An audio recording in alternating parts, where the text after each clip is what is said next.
देखिए, अगर आपको होम लोन लेने से जुड़ी कुछ जानकारी चाहिए थी और आपने इस वीडियो पर क्लिक कर दिया, तो आपने बहुत ज़्यादा अच्छा किया है। और मेरी गारंटी रहेगी गाइज़ कि अगर आप इस वीडियो को पूरा देखते हो, तो आपके कम से कम मैं 5,000 रुपये बचा के छोड़ूंगा। 5,000 रुपये क्यों बता रहा हूँ मैं? क्योंकि जो आप होम लोन लेते हो, तो होम लोन लेने से पहले जो अप्लाई का जो प्रोसेस होता है, उसके अंदर पैसे लगते हैं। हो सकता है जो एजेंट है वो आपसे 10,000 मांग रहा हो सकता है 5,000 मांग रहा हो, ठीक है। तो जो प्रोसेसिंग फ़ीस है वो आपकी बर्बाद ना जाए, इसीलिए मैं आपको बोल रहा हूँ कि भाई आपने इस वीडियो पर क्लिक कर दिया तो इस वीडियो को पूरा देखना, हो सकता है आपके पैसे बच जाएँ, ठीक है। और यहाँ पर गाइज़ एक चीज़ बता दूँ आपको मैं, कि मैं आप लोगों के पैसे बचा रहा हूँ, बट मैं अपने पैसे बचा नहीं पाया। 5,000 रुपये मेरे जा चुके हैं, बट आप लोगों के पैसे बर्बाद ना हो, इसीलिए ये वीडियो आपको पूरी देखनी है, ठीक है। अब बात करते हैं भाई मेन टॉपिक की, कि टॉपिक आखिर है क्या। गाइस टॉपिक है होम लोन।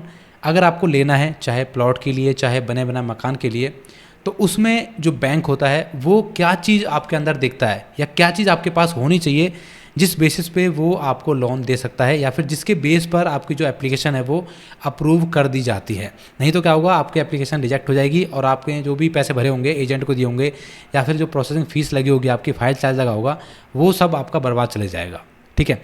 तो जो पहली चीज़ है जो बैंक आप में देखता है, या आपके पास होनी चाहिए अगर आप होम लेने की सोच रहे हैं, तो पहली चीज़ है गाइज, आपके पास एक फ़िक्स सैलरी होनी चाहिए। चाहे आप एक प्राइवेट नौकरी करते हो, या आपकी गवर्नमेंट जॉब हो, या आप अपना कोई काम करते हो, वहाँ पर आपके पास एक फ़िक्स इनकम होनी चाहिए। अपने काम के केस में आपके पास एक ITR वगैरह होनी चाहिए। अगर आप नौकरी करते हो तो वहाँ पर आपकी सैलरी स्लिप वगैरह से काम चल जाएगा। इसके अलावा अगर गवर्नमेंट जॉब है तो वहाँ पर भी सैलरी स्लिप वगैरह होती है, उसके अकॉर्डिंग भी काम चल जाएगा, ठीक है। तो पहली चीज़ है जो कि बैंक आपके अंदर देखता है कि भाई आपकी इनकम है कि नहीं है, आप ये जो किस्त बनेगी होम लोन की वो भर पाओगे या फिर नहीं भर पाओगे। तो ये चीज़ पहले वो इंश्योर करता है कि भाई सामने वाला बंदा पैसे कमा भी रहा है या फिर नहीं कमा रहा, ठीक है। तो ये चीज़ आपको पहले कंफर्म करनी है कि भाई आप जहाँ पर काम करते हो वहाँ से आपको सैलरी स्लिप मिलेगी या नहीं मिलेगी। कई केसों में क्या होता है कि जहाँ पर आप नौकरी करते हो वहाँ पर वो सैलरी स्लिप नहीं देते, तो उस केस में आप पहले सैलरी स्लिप इकट्ठी कर लेना, ठीक है। जो डॉक्यूमेंट मैं आपको बता रहा हूँ ना, वो पहले आप इकट्ठे कर लेना, उसके बाद ही आप होम लोन के लिए अप्लाई करना, तो ज़्यादा बेटर रहेगा, तभी आपके पैसे बच पाएंगे, ठीक है। तो पहला काम क्या करना है आपको, पहला काम करना है आपको कि भाई आपको अपनी एक फिक्स जो सैलरी है उसकी जो एक सैलरी स्लिप है या फिर बैंक अकाउंट स्टेटमेंट है, जो भी चीज़ है जिसमें आप बता सको बैंक को कि भाई 6 महीने से मेरी सैलरी देखो इतनी आती है, या फिर 1 साल की मेरा डाटा इतना है, मैं इतने पैसे कमाता हूँ, ठीक है। चाहे अपना काम हो चाहे आपकी प्राइवेट नौकरी हो, वो मैटर नहीं करता, ठीक है। तो पहली चीज़ आपकी भाई होगी इनकम, जो बैंक आप में देखेगा कि भैया आपको लोन देना है कि नहीं देना, ठीक है। इसके बाद आते हैं हम दूसरी चीज़ पे, जो कि बैंक आपसे देखेगा, मतलब आप में देखेगा कि आपके पास, क्योंकि भाई सैलरी आजकल अकाउंट में आती है, तो आपके पास अपने बैंक अकाउंट की कम से कम 2 साल की एंट्री होनी चाहिए, या अकाउंट स्टेटमेंट होनी चाहिए 2 साल, या कम से कम 1 साल की होनी चाहिए। जिस बैंक में आपकी सैलरी आती है उसकी स्टेटमेंट, पासबुक से काम नहीं चलेगा, आपके पास बैंक स्टेटमेंट होनी चाहिए, आपको बैंक जाके वहाँ से निकलवानी पड़ेगी, ठीक है। तो वो चीज़ आपके पास होनी चाहिए। एक चीज़ यहाँ पर आपको क्लियर कर दूँ मैं, देखिए अब ये तो हो गई हमारी पहली चीज़। अब बात करते हैं हम सेकंड चीज़ की, जो कि आपके पास होनी चाहिए अगर आपको होम लोन लेने की सोच रहे हैं तो सेकंड चीज़ है गाइज, आपके पास बैंक अकाउंट का जो स्टेटमेंट होती है, डिटेल्स होती है, वो होनी चाहिए। मान लीजिए आप प्राइवेट कंपनी में काम करते हैं या फिर गवर्नमेंट जॉब करते हैं, जो भी है, तो वहाँ पर आपकी जो सैलरी होती है वो बैंक अकाउंट में आती है। तो उस बेस पर आपके बैंक अकाउंट में जहाँ पर सैलरी आती है उसकी पूरी स्टेटमेंट बैंक वाले को चाहिए होती है, ठीक है। तो वो चीज़ आप देख लेना कि आपके पास पूरी बैंक स्टेटमेंट है कि नहीं है। वो आपकी जो पासबुक होती है उसको नहीं मानेंगे। अगर आपके पास नेट बैंकिंग है तो आप नेट बैंकिंग से निकाल लेना, या फिर आप बैंक जाकर भी वहाँ से निकलवा के ला सकते हो अपनी 1-1.5 साल की जो स्टेटमेंट है। मान लो आप अभी इस कंपनी में हो, आप 1 महीने पहले किसी और कंपनी में थे, या 6 महीने पहले किसी और कंपनी में थे, तो आप पूरा डाटा आ जाएगा, भाई इस बंदे की सैलरी इतनी है, इस अकाउंट में आती है और इतनी आती है, ठीक है। तो ये 2 चीज़ आपके पास होनी चाहिए। पहली चीज़ तो कि सैलरी स्लिप होनी चाहिए, सेकंड चीज़ स्टेटमेंट आपके पास होनी चाहिए, ठीक है। अपना काम है तो आपके पास ITR होनी चाहिए, ये चीज़ आप देख लेना, ठीक है।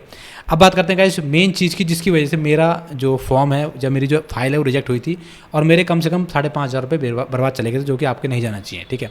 तो हुआ क्या था गाइस कि मैंने अप्लाई कर दिया था, मेरी प्राइवेट जॉब थी और मेरी फिक्स सैलरी आती थी, और मैंने सैलरी की स्टेटमेंट भी दिखा दी थी उनको, सब कुछ हो गया था। मेरी फाइल मतलब पास हो गई थी, मतलब कि पास नहीं, मतलब कि अप्रूव हो गई थी, एक तरह से फिलिंग हो गई थी, मतलब भर दी थी, ठीक है। अब बारी आई थी हमारी वेरिफिकेशन की।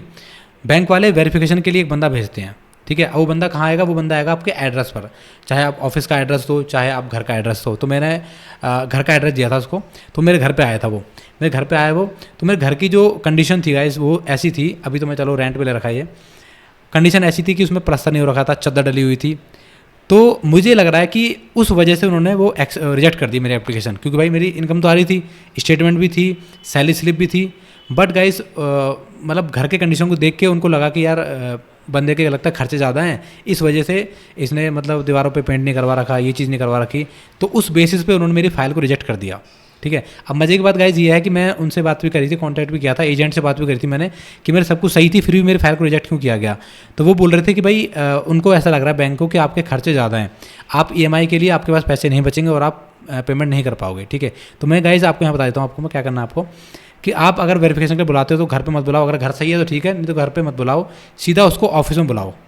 ऑफिस में बुलाओ, बोलो भाई मेरा ऑफिस यही है, यहीं मैं काम करता हूँ, यहीं पे वेरिफिकेशन कर लो जो करनी है। ठीक है, उससे क्या होगा कि चांसेस आपके बढ़ जाएंगे और आपकी फाइल को अप्रूव कर दिया जाएगा। ठीक है, तो अगर आप गाइस इस वीडियो तो को यहाँ तक पहुँच गए हैं, ठीक है, मैं अटक के बोल रहा हूँ, कोई बात नहीं, बट आई होप आपको मेरी बात समझ आ गई होगी। और जिन लोगों को समझ आई है प्लीज़ कमेंट सेक्शन में लिख देना कि समझ आ गई है, और कुछ भी और डाउट है, हालांकि मैं एक अलग से वीडियो बनाऊंगा साफ़ सुथरी सी, अभी तो मैं वैसे ही रफ बना रहा हूँ, एक साफ़ सुथरी वीडियो बनाऊंगा मैं आप लोगों के लिए कि होम लोन लेने के लिए डॉक्यूमेंट्स कौन कौन से चाहिए होते हैं, प्रॉपर तरीका क्या होता है, और प्रॉपर सैलरी कितनी होनी चाहिए, मेरी सैलरी कितनी थी, सब कुछ मैं आपको उस वीडियो के अंदर बताऊंगा। ठीक है, इस वीडियो के अंदर इतना ही, वीडियो को लाइक कर देना, और अगर नेक्स्ट वीडियो चाहिए तो प्लीज़ कमेंट कर देना, या फिर कुछ और चीज़ पे वीडियो चाहिए तो प्लीज़ कमेंट कर देना। Thank you very much.